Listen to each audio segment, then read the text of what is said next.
नमस्कार प्यारे बच्चों, आप सभी का स्वागत है आपके यूट्यूब चैनल शारदा क्लासेस पर। आज हम यूपी बोर्ड के क्लास 8 के मैथ के दूसरे चैप्टर वर्गमूल के अभ्यास 2B के क्वेश्चन को सॉल्व करेंगे। तो चलिए शुरू करते हैं आज का वीडियो।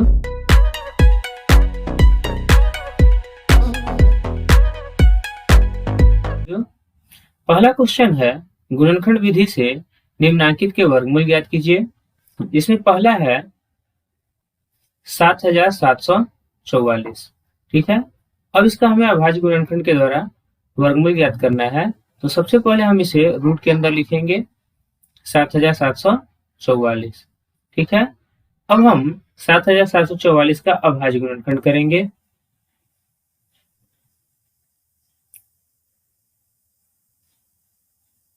तो हम जानते हैं कि सबसे छोटी अभाज्य संख्या 2 है। तो सबसे पहले हम इसमें 2 से भाग कर देखेंगे कि क्या भाग लगता है या नहीं। तो 2 की विभाज्यता का नियम है कि किसी भी संख्या की इकाई स्थान पर 0, 2, 4, 6 या 8 हो तो वह संख्या 2 से विभाजित होती है। तो देखिए, इकाई के स्थान पर 4 है तो इसमें 2 से भाग लगेगा। अब 2 से भाग करेंगे तो सबसे पहले 2 तिया 6, 1 बचेगा 17, 2 8 16, 17 में से 16 घटाएंगे 1 बचेगा, 1 और 4 मिलकर हो गए 14, 2 7 14, इसमें शेष कुछ भी नहीं बचा। अब 4 में भाग करेंगे, 2 दूनी 4। ठीक है, अब देखिए इकाई के स्थान पर 2 है, 2 से भाग लगेगा। 3 में भाग करेंगे, 2 एकम 2, 3 में से 2 घटाएंगे तो 1 बचेगा, 1 और 8 मिलकर हो गया 18, 2 9 18। अब 7 में भाग करेंगे, 2 तिया 6, 7 में से 6 घटाएंगे 1 बचेगा, 1 और 2 मिलकर हो गया 12, 2 छके 12। अब इकाई के स्थान पर 6 है तो 2 से भाग लगेगा, तो फिर हम इसमें 2 से भाग करेंगे। अब हम 19 में भाग करेंगे, 2 9 18। अब 19 में से 18 घटेगा तो 1 बचेगा, 1 और 3 मिलकर हो गया 13। अब हम 13 में 2 से भाग करेंगे तो 6 बार में 2 छके 12। अब 13 में से 12 घटाएंगे 1 बचेगा, 1 और 6 मिलकर हो गया 16। अब 16 में 2 से भाग करेंगे, 2 8 16। ठीक है, यहाँ इकाई के स्थान पर 8 है, 2 से भाग लगेगा। अब 2 से भाग करेंगे सबसे पहले 9 में, तो 4 बार में 2 चौके 8, 9 में से 8 घटाएंगे 1 बचेगा, 1 और 6 मिलकर हो गया 16। अब 2 से 16 में भाग करेंगे 8 बार में, 2 8 16। अब 8 में भाग करेंगे, 2 चौके 8। देखिए इकाई के स्थान पर 4 है, 2 से भाग लगेगा। सबसे पहले 4 में भाग करेंगे, 2 बार में 2 दूनी 4। अब 8 में भाग करेंगे, 2 चौके 8। अब फिर 4 में भाग करेंगे, 2 दूनी 4। ठीक है, फिर 2 से भाग करेंगे क्योंकि इकाई के स्थान पर 2 है, 2 एकम 2, 4 में भाग करेंगे 2 बार में, फिर 2 में भाग करेंगे 1 बार में। ठीक है, अब इकाई के स्थान पर 1 है तो इसमें 2 से भाग नहीं लगेगा। अब इसके बाद अगली अभाज्य संख्या है 3। अब 3 के विभाज्यता का नियम है कि अंकों का योग 3 से विभाजित होना चाहिए। जैसे यहाँ अंक है 1, 2 और 1। अब इसका योग होता है 4। अगर 4 में 3 से भाग लगेगा तो 121 में भी 3 से भाग लगेगा, तो 4 में 3 से भाग नहीं लगेगा, इसलिए इसमें 3 से भाग नहीं लगेगा। इसके बाद अगली अभाज्य संख्या है 5। इसकी विभाज्यता का नियम है कि इकाई के स्थान पर 0 और 5 होने चाहिए। तो यहाँ 0 और 5 नहीं है, इसलिए 5 से भी भाग नहीं लगेगा। अगली अभाज्य संख्या है 7। इसमें 7 से भी भाग नहीं लगेगा। उसके बाद अभाज्य संख्या है 11। तो इसमें 11 से भाग लगेगा 11 बार में। अब 11 में भाग करेंगे 11 से तो 1 बार में भाग लगेगा। ठीक है, तो ये हमारा अभाज्य गुणनखंड हो गया। अब हम इसे लिख सकते हैं, देखिए यहाँ 2, 1 2 3 4 5 6 बार आया है, तो हम यहाँ 2 को 6 बार गुना के रूप में लिख लेंगे। ठीक है, उसके बाद है 11, तो हम यहाँ लिखेंगे 11 गुना 11। ठीक है, अब हम यहाँ वर्गमूल के चिन्ह को हटाने के लिए इसके अंदर 2 का समूह बनाएंगे। ठीक है, और इन 2 समूह में से एक अंक को हम बाहर लिखेंगे। जैसे यहाँ 2 गुना 2 है तो इसके बदले हम 1 बार 2 लिखेंगे। यहाँ भी 2 गुना 2 है तो इसके बदले हम 1 बार 2 लिखेंगे। यहाँ भी 2 गुना 2 है तो यहाँ भी हम 1 बार 2 लिखेंगे। गुना 11 गुना 11 के लिए हम 1 बार 11 लिखेंगे। ठीक है, अब इनका हम आपस में गुना करेंगे तो 2 दूनी 4, 4 दूनी 8, 8 और 11 का गुना करेंगे तो 11 8 88। इस प्रकार हमारा आंसर है जो वह 88 के रूप में प्राप्त होगा। चूंकि वर्गमूल हमारा प्लस माइनस दोनों होता है तो हम इसे प्लस माइनस 7744 लिख सकते हैं, बराबर इसे प्लस माइनस 88 भी लिख सकते हैं। ठीक है, इसका मतलब यह हुआ कि यह एक बार धनात्मक है और एक बार ऋणात्मक है। ठीक, हम यहाँ भी लिखेंगे तो हमारा आंसर गलत नहीं होगा। ठीक है, तो हमारा आंसर हो गया माइनस प्लस माइनस 88। ठीक है, अब हम दूसरे नंबर क्वेश्चन को देखेंगे। दूसरा है 11,664। ठीक है, तो इसे हम प्लस माइनस रूट 11,664 के रूप में लिख सकते हैं। ठीक है, अब हम इसका अभाज्य गुणनखंड करेंगे। सबसे पहले 2 से भाग करेंगे, इकाई के स्थान पर 4 है, 2 से भाग लग जाएगा। हम 2 से 11 में भाग करेंगे तो 2 पंचे 10, 1 बचेगा, 11 में से 10 घटेगा, 1 बचेगा, 1 और 6 मिलकर होगा 16। अब 16 में भाग लगेगा 8 बार में, 2 8 16, शेषफल हमें प्राप्त नहीं हुआ। अब 6 में भाग करेंगे, 2 3 6, शेषफल प्राप्त नहीं हुआ। अब 4 में भाग करेंगे, 2 दूनी 4। यहाँ इकाई के स्थान पर 2 है, इसका मतलब 2 से भाग लगेगा। 5 में भाग करेंगे, 2 दूनी 4, शेष 1 बचेगा, 1 और 8 मिलकर हो गया 18, 2 9 18। अब 3 में भाग करेंगे, 2 एकम 2, शेष 1 बचेगा, 1 और 2 मिलकर हो गया 12, 2 छके 12। ठीक है, फिर से इसमें 2 से भाग करेंगे, इकाई के स्थान पर 6 है तो भाग लगेगा। तो 2 एकम 2, 9 में भाग करेंगे, 2 चौके 8, 9 में से 8 घटेगा, 1 शेष बचेगा, 1 और 1 मिलकर होगा 11। अब 11 में भाग करेंगे 2 से, तो 2 पंचे 10, शेष 1 बचेगा, 1 और 6 मिलकर हो गया 18, 2 8, 1 और 6 मिलकर हो गया 16, 2 8 16 हो जाएगा। ठीक है, और फिर हम 2 से भाग करेंगे, 2 7 14, 2 दूनी 4, 2 9 18। ठीक है, अब इकाई के स्थान पर 9 है, इसलिए इसमें 2 से भाग नहीं लगेगा। अब हम 3 के भाग की जांच करेंगे। ठीक है, तो इसके लिए हमें अंकों को जोड़ना होगा।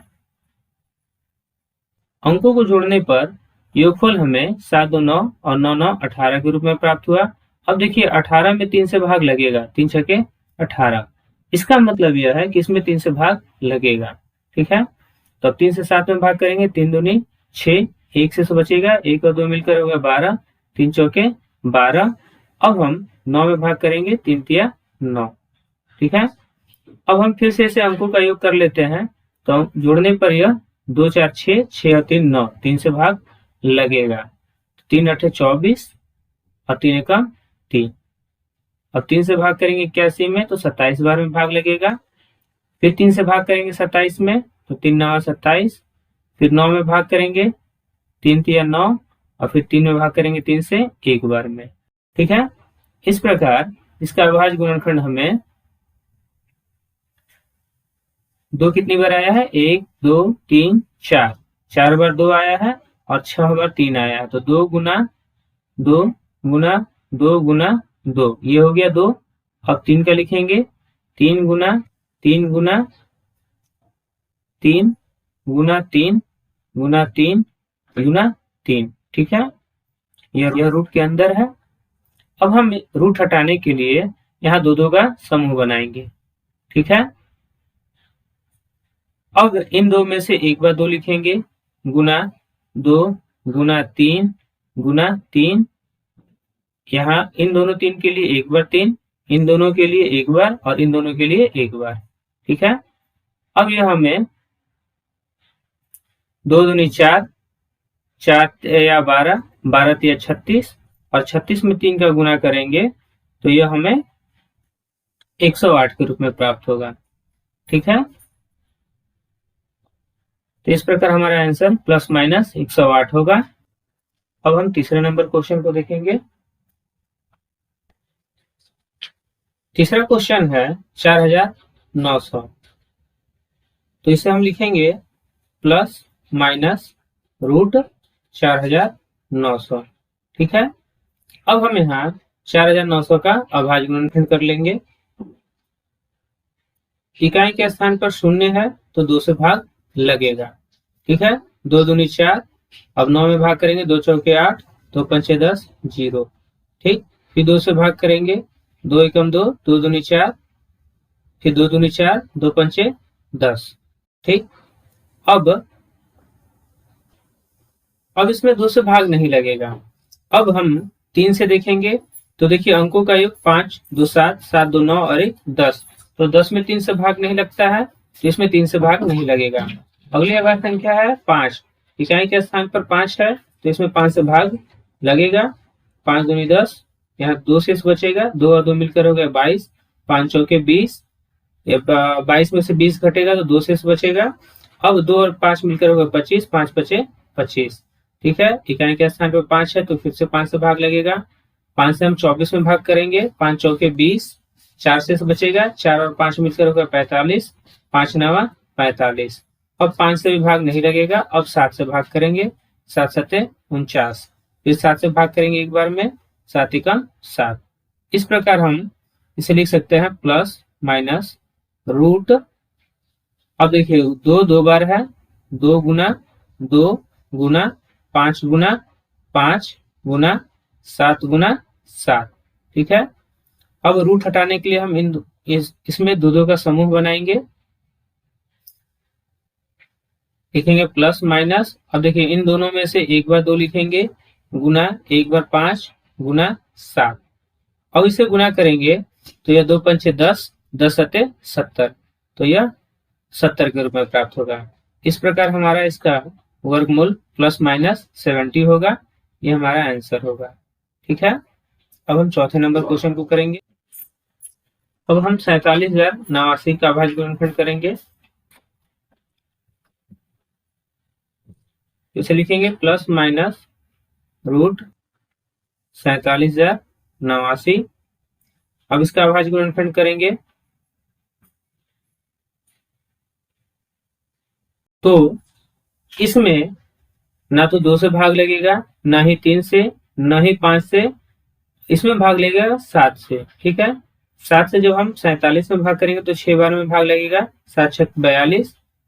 अब 47 में से 42 घटाएंगे तो 5 प्राप्त होगा, 5 और 0 मिलकर हो जाएंगे 50। अब 7 से 50 में भाग करेंगे तो 9 बार में भाग लगेगा, 7 बार में भाग लगेगा, तो 7 बार में भाग लगेगा, 7 सत्ते 49। अब 50 में से 49 घटेगा तो शेष 1 बचेगा, 1 और 8 मिलकर होगा 18। अब 18 में 7 से भाग करेंगे, 7 दूनी 14, 18 में से 14 घटाएंगे 4 बचेगा, 4 और 9 मिलकर होगा 49, 7 सत्ते 49। ठीक, फिर 7 से भाग करेंगे 67 में तो 7 नवा 63, 67 में से 63 घटेगा, 4 से बचेगा, 4 और 2 मिलकर हो गया 42, 7 छक 42, 7 एकम 7।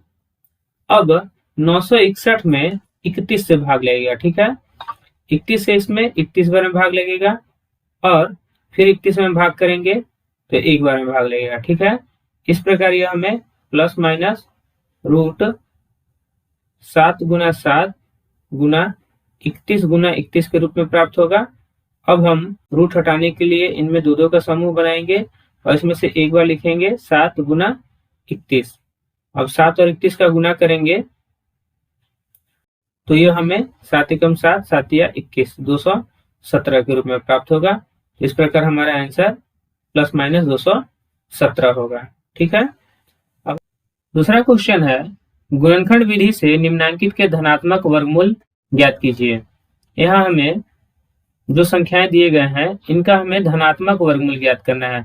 मतलब हम जो प्लस माइनस करके लिख रहे थे पहले प्रश्न में, हम यहाँ प्लस माइनस करके नहीं लिखेंगे। ठीक है, पहला क्वेश्चन है 625 बटा 1296, 1296। ठीक, तो इसे हम लिखेंगे रूट, क्योंकि इसका हमें वर्गमूल ज्ञात करना है, 625 बटा 1296। अब हम 625 का अभाज्य गुणनखंड करेंगे, 5 से भाग करेंगे, 5 एकम 5, 1 से बचेगा, 1 और 2 मिलकर हो गया 12, 5 दूनी 10, 5 बचे 25। फिर 5 से भाग करेंगे, 5 दूनी 10, 5 एकम 5 बचे 25।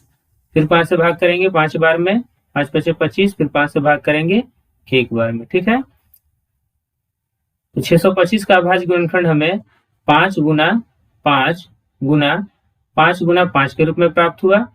अब हम 1296 का अभाज्य गुणनखंड करेंगे,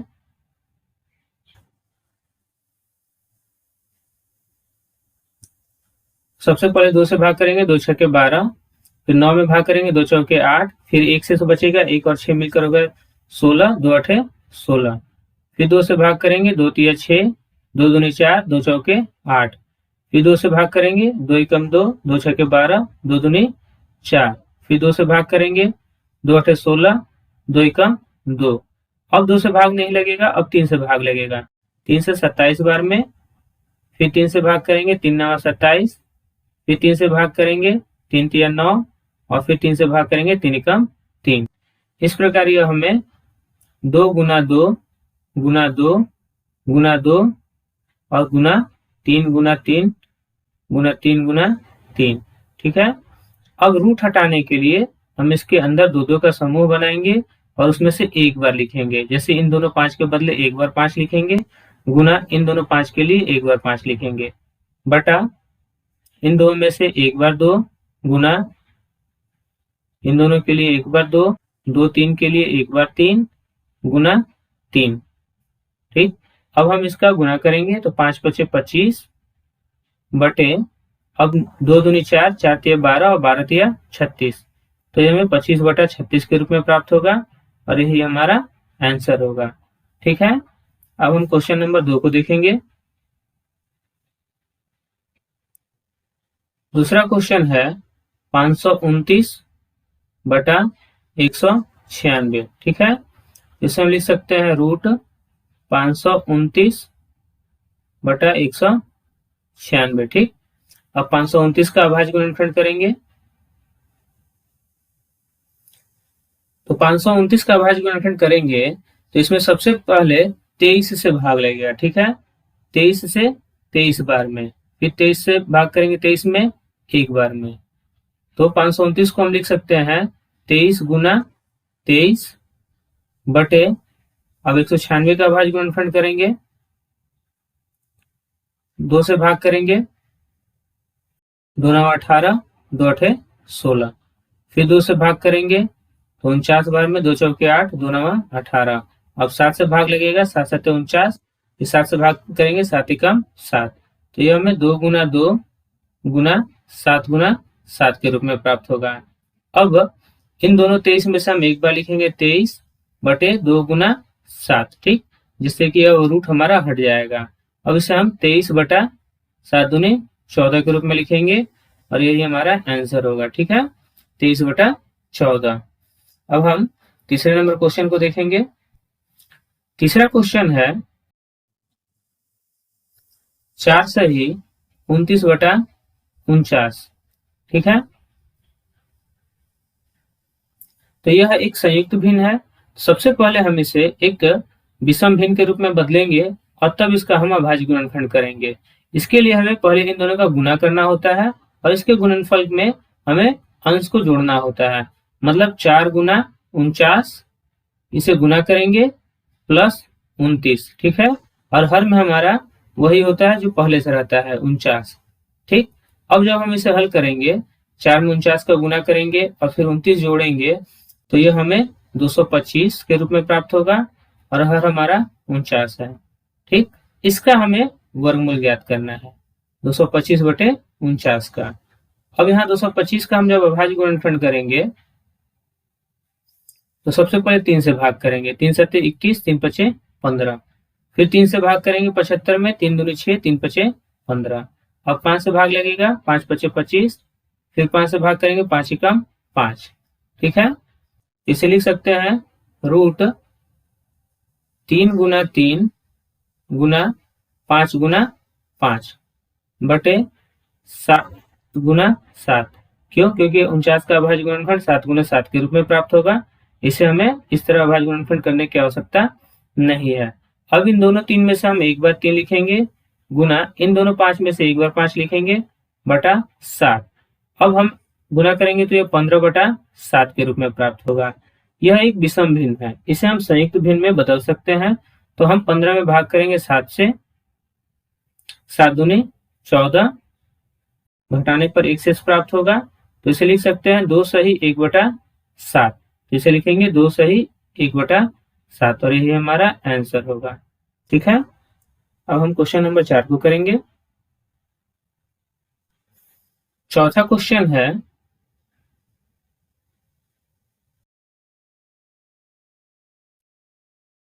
23 सही 26/121। इसे हम लिख सकते हैं 23 गुना 121 प्लस 26/121। ठीक है। अब जब हम इसे हल करेंगे तो ये हमें 2809/121 के रूप में प्राप्त होगा। ठीक है। अब इसका हम वर्गमूल ज्ञात करेंगे। तो अंश है हमारा 2809। इसका अभाज्य गुणनखंड करेंगे तो सबसे पहले हम इसमें 53 से भाग लगेगा। ठीक है। 53 से 53 बार में, और फिर 53 से भाग करेंगे 53 में एक बार में। ठीक है। तो इसे लिख सकते हैं हम √53 गुना 53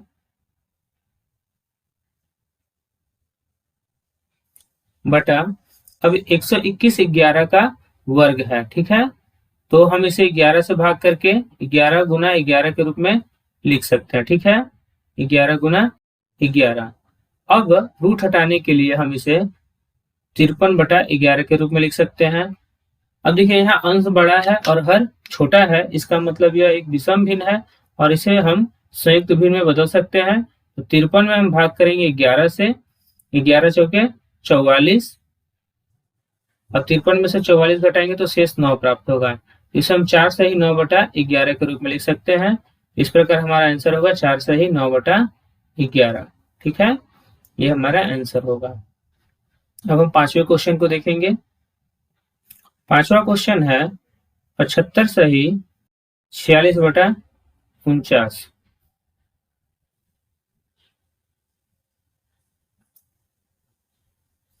तो इसे हम विषम भिन्न के रूप में बदलेंगे तो इसे लिखेंगे 75 गुना 49 प्लस 46/49। ठीक है। और यह हमें हल करने पर 3721 के रूप में प्राप्त होगा बटा 49। अब इसका हम वर्गमूल ज्ञात करेंगे। तो सबसे पहले 3721 का हम अभाज्य गुणनखंड करेंगे। तो इसमें 61 से भाग लगेगा। ठीक है। अब 61 में फिर 61 से भाग करेंगे एक बार में, तो इसे हम लिख सकते हैं √61 गुना 61/49 को लिख सकते हैं 7 गुना 7 के रूप में। अब यह रूट हटेगा तो यह 61/7 हो जाएगा। अब हम 61 में 7 से भाग करेंगे, क्योंकि अंश बड़ा है तो हर से भाग लग जाएगा। 7 8 56। अब 61 में से 56 घटाएंगे तो शेष 5 प्राप्त होगा। तो इसे हम लिख सकते हैं 8 सही 5/7। इस प्रकार हमारा आंसर होगा 8 सही 5/7। ठीक है। अब हम तीसरे नंबर क्वेश्चन के। तीसरा क्वेश्चन है, एक बाग में आम के 2304 पेड़ हैं। प्रत्येक पंक्ति में उतने ही पेड़ हैं जितने की बाग में पंक्तियां हैं। बाग में कुल कितनी पंक्तियां हैं?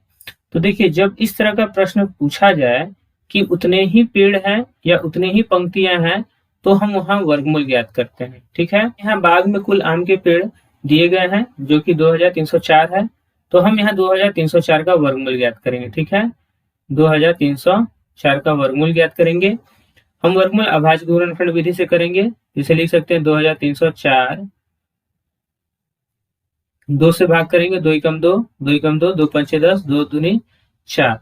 फिर 2 से भाग करेंगे, 2 पंचे 10, 1 बचा है, 2 सत्ते 14, 2 छके 12।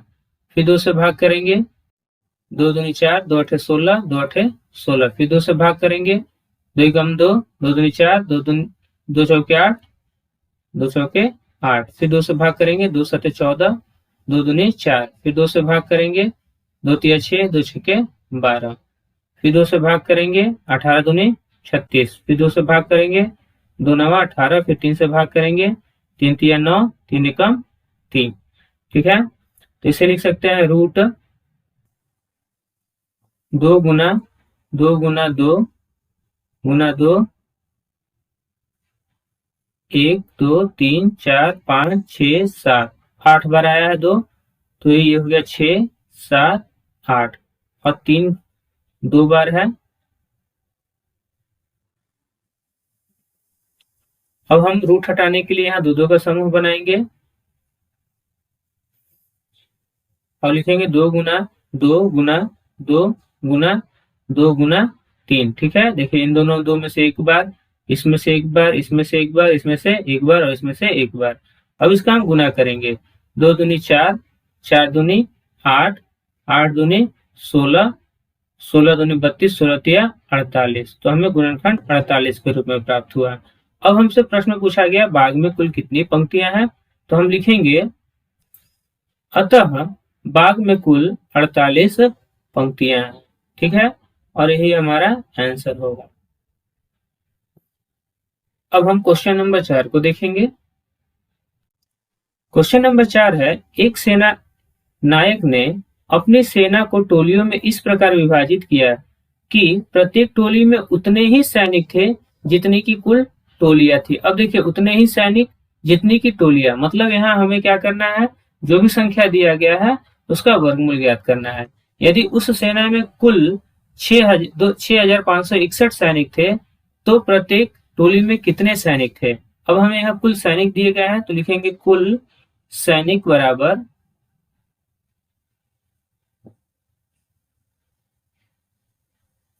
6,561। ठीक है, अब प्रत्येक टोली में कितने सैनिक थे, तो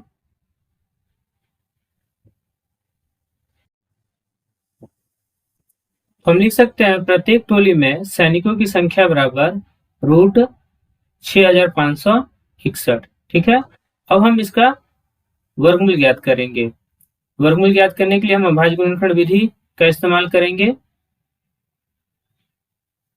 सबसे पहले हम इसमें 3 से भाग करेंगे क्योंकि अंकों का योग 3 से विभाजित है। 3 से भाग करेंगे, 3 दूनी 6, 3 एकम 3, 3 अठे 24, 3 सत्ते 21। फिर 3 से भाग करेंगे, 3 सत्ते 21, 8 में भाग करेंगे, 3 दूनी 6, 2 बचेगा, 2 और 7 मिलकर होगा 27, 3 नवा 27। फिर 3 से भाग करेंगे 7 में, 3 दूनी 6, 1 बचेगा, 1 और 2 मिलकर होगा 12, 3 चौके 12। फिर 9 में भाग करेंगे, 3 तिया 9। फिर 3 से भाग करेंगे, 3 अठे 24, 3 एकम 3। फिर 3 से भाग करेंगे, 3 दूनी 6 और 3 सत्ते 21। फिर 3 से भाग करेंगे, 3 नवा 27। फिर 3 से भाग करेंगे, 3 तिया 9। फिर 3 से भाग करेंगे, 3 एकम 3। इस प्रकार अभाज्य गुणनखंड के रूप में हमें रूट 2, 3, 4, 5, 6, 7, 8 बार 3 प्राप्त हुआ है। लिखेंगे 3 गुना 3 गुना 3, 4 बार हुआ 5, 6, 7, 8। ठीक है, अब हम रूट हटाने के लिए इनमें दो का समूह बनाएंगे और इसे लिखेंगे 3 गुना 3 गुना 3 गुना 3। ठीक है, और जब हम इसका गुना करेंगे तो ये हमें 81 के रूप में प्राप्त होगा। ठीक है, अब 81 क्या है, प्रत्येक टोली में सैनिकों की संख्या। इसका मतलब यह है कि सेना नायक ने अपनी सेना की टोलियों का जो विभाजन किया है तो प्रत्येक टोली में 81 सैनिक हैं और टोलियों की संख्या कितनी है, 81 है। तो हम लिखेंगे अतः, हमसे पूछा गया है कि प्रत्येक टोली में कितने सैनिक थे, तो अतः लिखेंगे अतः प्रत्येक टोली में 81 सैनिक थे और यही हमारा आंसर होगा। ठीक है, अब हम एक सेना नायक अपने जवानों को पंक्तियों में खड़ा करके एक वर्ग बनाता है। बाद में उसे ज्ञात होता है कि 60 जवान शेष रह जाते हैं। यदि उसके पास कुल 8,160 जवान थे तो बताइए कि प्रत्येक पंक्ति में सेना नायक ने कितने जवान खड़े किए थे। अब देखिए यहाँ कुल जवानों की संख्या है 8,160। अब इन जवानों की संख्या में से जब पंक्तियों में जवानों को खड़ा किया गया तो 60 जवान शेष रह जाते हैं। इसका मतलब ये 60 जवान को पंक्ति में खड़ा नहीं कर पाता है। तो सबसे पहले हमें यह ज्ञात करना होगा कि सेना नायक ने कितने जवानों को पंक्तियों में खड़ा किया है।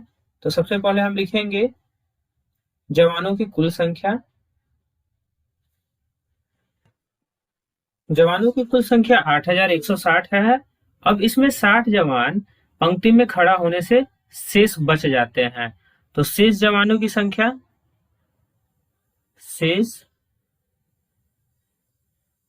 जवानों की संख्या, यह पंक्ति में खड़े नहीं हो पाते हैं। यह है 60। अब हम जब इसमें से 60 को घटा देंगे तो हमें पंक्ति में खड़े जवानों की संख्या पता चल जाएगी। तो पंक्ति में खड़े जवानों की संख्या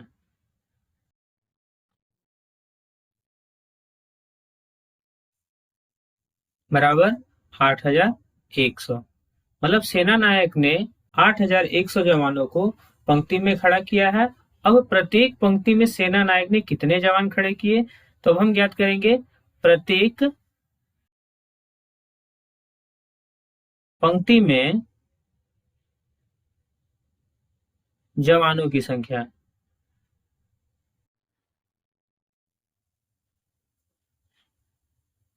बराबर 8100। अब इसका हमें वर्गमूल ज्ञात करना है, क्योंकि मैंने पहले ही बताया कि यदि ऐसे प्रश्न आते हैं कि पंक्तियों की संख्या और प्रत्येक पंक्तियों में जवानों की संख्या बराबर है, तो ऐसे प्रश्नों में हम उसका वर्गमूल ज्ञात करते हैं। ठीक है, अब हम यहाँ 8100 का वर्गमूल ज्ञात करेंगे। हमने 8160 का वर्गमूल इसलिए ज्ञात नहीं किया क्योंकि यहाँ 60 जवान पंक्ति में खड़े होने से शेष बच जाते हैं। तो जितने जवान खड़े हैं हमें सिर्फ उन्हीं संख्या का वर्गमूल ज्ञात करना होगा। अब हम 8100 का वर्गमूल ज्ञात करेंगे तो सबसे पहले हम इसमें 2 से भाग करेंगे। 2 चौके 8। अब 1 में भाग नहीं लगेगा तो 0 लिखेंगे। अब 1 और 0 मिलकर 10 हो गया। 2 पंचे 10, फिर 0, फिर 2 से भाग करेंगे। 2 दूनी 4। अब हम 3 से भाग करेंगे। 3 छके 18, 2 बचेगा शेष। 2 और 2 मिलकर होगा 22, 3 सते 21, 3 पचे 15। फिर 3 से भाग करेंगे। 3 दूनी 6, 3 दूनी 6, 3 पचे 15। फिर 3 से भाग लगेगा। 3 सते 21, 22 में से 21 गया, 1 बचा, 1 और 5 मिलकर होगा 15, 3 पचे 15। फिर 3 से भाग लगेगा। 25 बार में 25 दिया 75। फिर 5 से भाग करेंगे। 5 पचे 25। फिर 5 से भाग करेंगे। 5 एकम 5। इस प्रकार इसका अभाज्य गुणनखंड हमें 2 गुना 2 गुना 3 गुना 3 गुना 3 गुना 3 गुना 5 गुना 5 के रूप में प्राप्त हुआ। ठीक है, यह हमारा रफ कार्य है। अब यहाँ हम 2 का समूह बनाएंगे। तो इन दोनों के लिए 1 बार 2, इन दोनों 3 के लिए 1 बार 3, इन दोनों 3 के लिए 1 बार 3 और इन दोनों 5 के लिए 1 बार 5 लिखेंगे, जिससे कि यह रूट हमारा हट जाएगा। अब इसे हम गुना करेंगे तो 2 तिया 6, 6 दूनी 12, 6 तिया 18, 18 पचे 90। तो हमें वर्गमूल इसका क्या प्राप्त हुआ? 90 प्राप्त हुआ। तो अतः प्रत्येक पंक्ति में जवानों की संख्या क्या हो गई? 90, और यही हमारा आंसर होगा। ठीक है, तो सेना नायक ने प्रत्येक पंक्ति में 90 जवानों को खड़े किए थे। ठीक है, अब हम क्वेश्चन नंबर 6 को देखेंगे। छठा प्रश्न है, वह छोटी से छोटी संख्या ज्ञात कीजिए जिससे 1890 में गुना करने पर गुणनफल पूर्ण वर्ग होगा। अब देखिए यहाँ हमें एक संख्या दिया गया है 1890। अब इसमें हमें किस संख्या से गुना किया जाए कि यह एक पूर्ण वर्ग संख्या प्राप्त हो जाए। यह पूर्ण वर्ग संख्या नहीं है। तो इस तरह के प्रश्न 2 तरीके के होते हैं। एक होता है गुना करना और एक होता है भाग करना। ठीक, जब गुना या भाग करने संबंधित शर्तें हो कि उसमें गुना किया जाए या भाग किया जाए जिससे कि वह पूर्ण वर्ग हो जाए, तो ऐसे में हम इनका सबसे पहले अभाज्य गुणनखंड करते हैं। ठीक, तो संख्या हमारा क्या है? 1890। तो सबसे पहले हम 1890 का अभाज्य गुणनखंड करेंगे।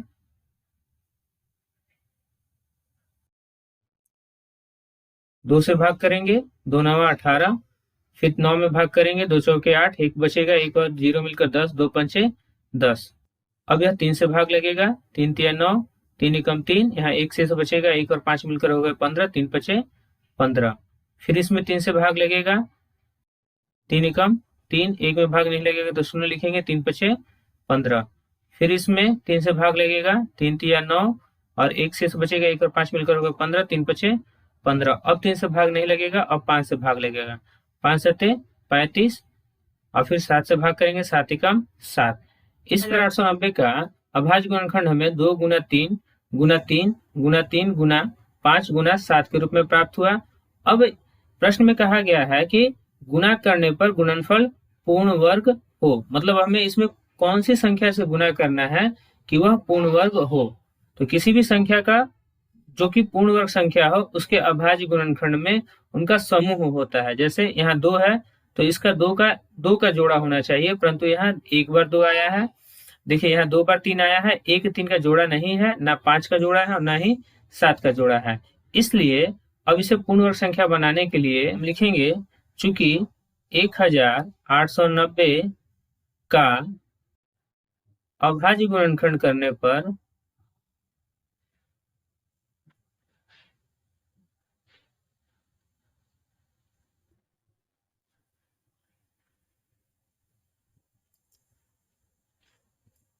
एक 2 3 5 तथा 7 का जोड़ा नहीं है या 2 का समूह नहीं है, इसलिए 1890 में 2 गुना 3 गुना 5 गुना 7। अब इसे हल करेंगे तो 2 तिया 6, 6 पचे 30, 30 सत्ते 210 में 210 से गुणा करने पर प्राप्त संख्या पूर्ण वर्ग संख्या होगी। ठीक है, पूर्ण वर्ग संख्या होगा। तो जब हमसे गुना या भाग के संदर्भ में पूछेगा तो सबसे पहले हम उसका अभाज्य गुणनखंड करेंगे। क्यों? क्योंकि यह हमें अभाज्य गुणनखंड गुना के रूप में प्राप्त होता है और इसमें हम 2 का समूह बनाएंगे। जिस भी संख्या का 2 का समूह नहीं होगा हम उन्हीं संख्याओं का आपस में गुणा कर उस संख्या को ज्ञात करेंगे। तो देखिए हमने इसमें आपस में गुना किया तो हमें गुणनफल 210 के रूप में प्राप्त हुआ। इसका मतलब है कि 1890 में हमें 210 का गुना करने से जो भी संख्या प्राप्त होगी वह एक पूर्ण वर्ग संख्या होगी। ठीक है, अब हम 7वें नंबर प्रश्न को देखें। 7वां प्रश्न है, वह छोटी से छोटी संख्या ज्ञात कीजिए जिससे 9408 में भाग देने से भागफल पूर्ण वर्ग हो जाए। अब देखिए यहाँ भाग करने से है। ठीक है, तो मैंने बताया कि गुना या भाग से संदर्भित अगर कुछ भी बातें हैं तो उसमें हमें सबसे पहले अभाज्य गुणनखंड करना होगा। तो हमें यहाँ 9408 का अभाज्य गुणनखंड करेंगे। 2 से भाग लेगा, 2 चौके 8, 2 सते 14, 0, 2 चौके 8। फिर 2 से भाग करेंगे, 2 दूनी 4, 2 तिया 6, 2 पंचे 10, 2 दूनी 4। फिर 2 से भाग करेंगे, 2 एकम 2, 2 एकम 2, 2 सते 14, 2 छके 12। फिर 2 से भाग करेंगे, 2 पंचे 10, 2 अठे 16। फिर 1 से बचेगा, 2 अठे 16।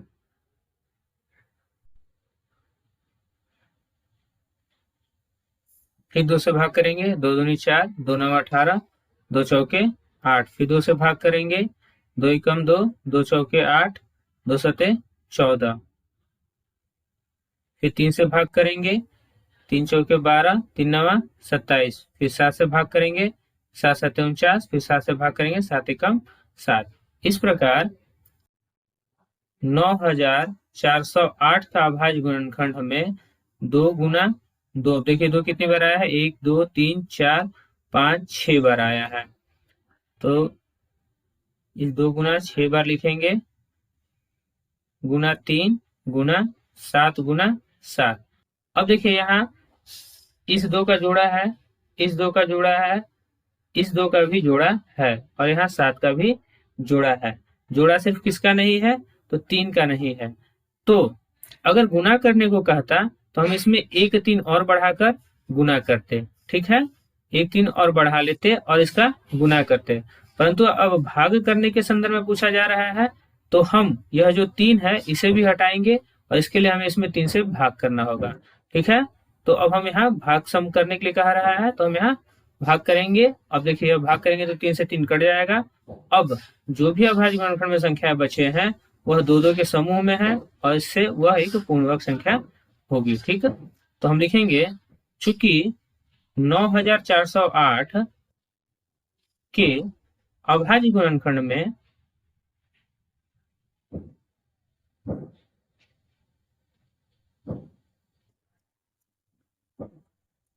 एक बार